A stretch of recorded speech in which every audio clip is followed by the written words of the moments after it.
Chapter 38 The Final Test.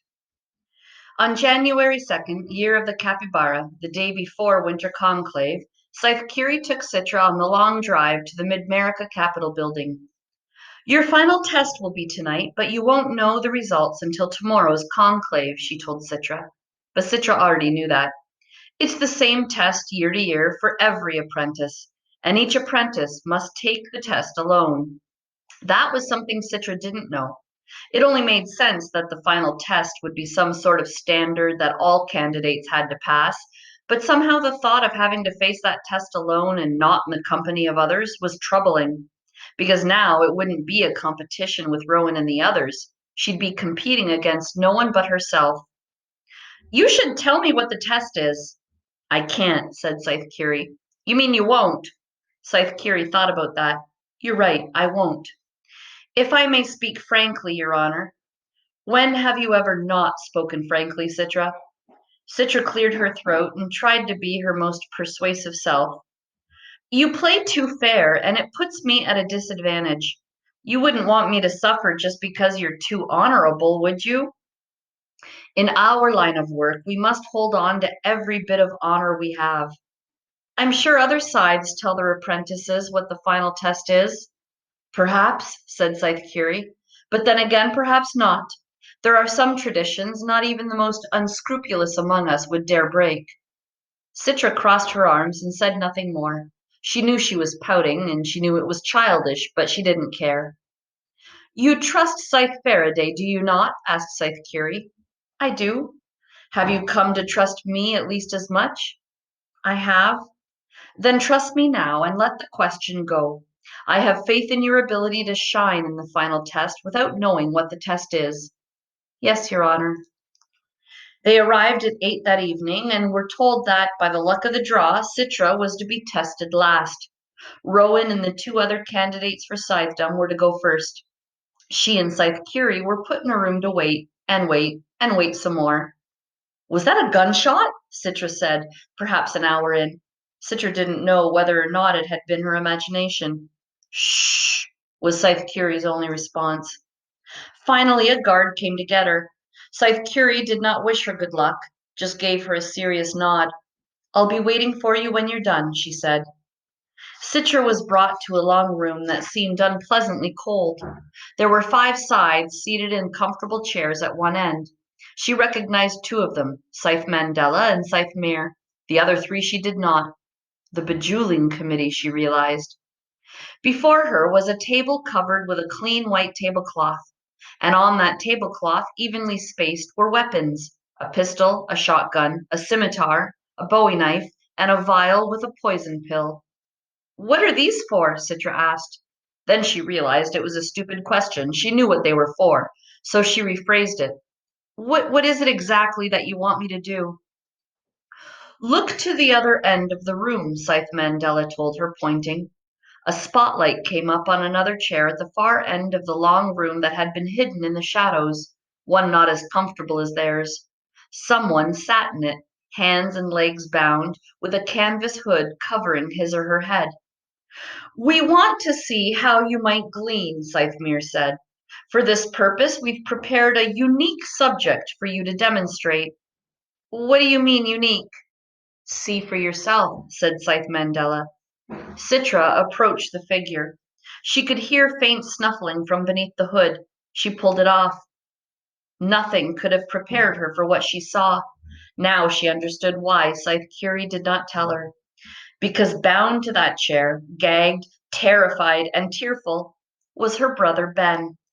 He tried to speak, but nothing but muffled grunts came from behind the gag. She backed away, then ran back to the 5 sides. No, you can't do this. You can't make me do it. We can't make you do anything, said one of the sides she didn't know, a woman in violet with Pan-Asian leanings. If you do this, you do it by choice. Then the woman stepped forward and held a small box out to Citra. Your weapon will be random. Choose a slip of paper from the box. Citra reached in and pulled out a folded piece of paper. She dared not open it. She turned to look at her brother, sitting so helpless in the chair. How can you do this to people? She screamed. My dear, said Scythe with practiced patience, it's not a gleaning, because you are not yet a scythe. You merely have to render him deadish. An ambudrone will take him to be revived as soon as you complete the task we've put before you. But he'll remember. Yes, said Scythe Mandela, and so will you. One of the other sides she did not know crossed his arms and huffed, much the way she had done on the drive here. She's too resistant, he said. Let her go. This night's already gone on too long. Give her time, said Scythe Mandela sternly. The fifth Scythe, a short man with an odd frown about him, stood and read from a sheet of parchment that could have been hundreds of years old. You may not be coerced into doing this. You may take all the time you need. You must use the weapon assigned. When you are done, you will leave the subject and approach the committee to be assessed on your performance. Is all of this clear to you? Citra nodded. A verbal response, please. Yes, it's clear. He sat back down and she unfolded the slip of paper. On it was a single word, knife. She dropped the paper to the floor. I can't do this, she told herself. I can't. But Scythe Curie's voice came gently to her. Yes, Citra, you can. It was then it occurred to her that every scythe since the scythedom began had to take this test. Every single one of them was forced to take the life of someone they loved. Yes, that person would be revived, but it didn't change the cold-blooded act. A person's subconscious mind can't differentiate between permanent and temporary killings. Even after he's revived, how could she bear to face her brother again? Because if she kills Ben, she will always have killed him. Why? She asked.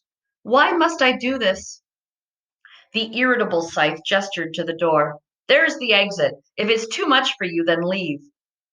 I think she means it as a legitimate question, said Scythe. The irritable Scythe scoffed, and the short one shrugged. The Pan-Asian one tapped her foot, and Scythe Mandela leaned forward. You must do this so that you can move forward as a scythe, Scythe Mandela said, knowing in your heart that the most difficult thing you'll ever have to do has already been done. If you can do this, added Scythe then you have the inner strength needed to be a scythe. Even though a big part of Citra wanted to bolt through the door and run from this, she squared her shoulders, stood tall, reached down, and took the bowie knife. Concealing it in her waist, she approached her brother. Only when she was close to him did she pull it out. Don't be afraid, she said. She knelt down and used the knife to cut the bonds on his legs, then the ones that held his wrist to the chair. She tried to untie his gag, but couldn't, so she cut that as well. Can I go home now? Asked Ben with a helpless voice that was more than enough to break her heart. Not yet, she told him, still kneeling beside him. Soon, though. Are you going to hurt me, Citra? Citra couldn't control her tears and didn't even try. What was the point? Yes, Ben, I'm sorry. Are you going to glean me? He could barely get the words out. No, she told him. They'll take you to a revival center. You'll be good as new. You promise? I promise. He seemed the tiniest bit relieved. She didn't explain to him why she had to do this, and he didn't ask. He trusted her, trusted that whatever reason she had, it was a good one. Will it hurt? He asked. Again, she found she couldn't lie to him about it. Yes, it will, but not for long. He took a moment to think about that, process it, accept it. Then he said, Can I see it? For a moment, she wasn't sure what he was talking about until he pointed to the knife. She carefully put it into his hands. It's heavy, he said. Did you know that Texan scythes only glean with bowie knives? Is that where you'll be going when you're a scythe, Texas? No, Ben, I'll be right here. He turned the knife in his hand, both of them watching as the light glinted off the shiny blade. Then he gave it back to her. I'm so scared, Citra, he said, his voice barely a whisper. I know. So am I. Scared is okay. Will I get ice cream? He asked. I hear they give you ice cream at revival centers. Citra nodded and wiped a tear from his cheek. Close your eyes, Ben. Think of the ice cream you want. Then tell me. Ben did as he was told. I want a hot fudge sundae, 3 scoops with chocolate chip. Before he could finish, She pulled him close and thrust the blade, just as she had seen Scythe Curie do it. She wanted to wail in agony, but wouldn't let herself. Ben opened his eyes. He looked at her, and in a second it was done. Ben was gone. Citra hurled the blade away and cradled her brother, then laid him gently on the floor. From a door behind them that she hadn't even seen, two revival medics hurried in, put her deadish brother on a gurney, and went out the way they came. Lights came up on the sides. They seemed so much farther away than before. It seemed like an impossibly long walk to cross the room to them, and they began a bruising barrage of comments. Sloppy. Not at all, there's barely any blood. She put the weapon in his hand. You know how risky that was? And all that unnecessary banter. She was preparing him, making sure he was ready. Why should that matter? She showed courage, but more importantly, she was compassionate. Isn't that what we're called upon to be? We're called upon to be efficient. Efficiency must be in service to compassion. Well, that's a matter of opinion. Then the Scythes fell silent, apparently agreeing to disagree. She suspected that Scythe's Mandela and Mir were on her side, and that the irritable one was not. As for the other two, she had no idea where they stood. Thank you, Miss Terranova, said Scythe Mir. You may go now. The results will be announced at conclave tomorrow. Scythe Curie was waiting for her in the hall. Citra found herself furious at the woman. You should have told me. It only would have made it worse. And if they sensed that you knew before you went into that room, you would have been disqualified. She looked at Citra's hands. Come, you need to wash up. There's a bathroom just this way. How did it go with the other candidates? Citra asked. From what I heard, one young woman flatly refused and left the room. One boy began, but broke down and couldn't complete what he started. What about Rowan? Citra asked. Scythe Curie wouldn't look at her. He drew the pistol as his weapon. And? Still Scythe Curie hesitated. Tell me.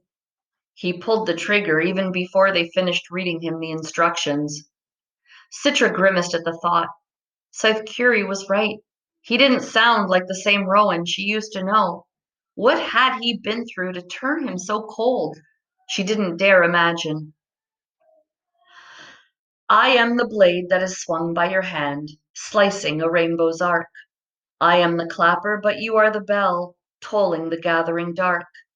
If you are the singer, then I am the song, a threnody, requiem, dirge. You've made me the answer for all the world's need, humanity's undying urge. Threnody, from the collected works of H.S. Socrates.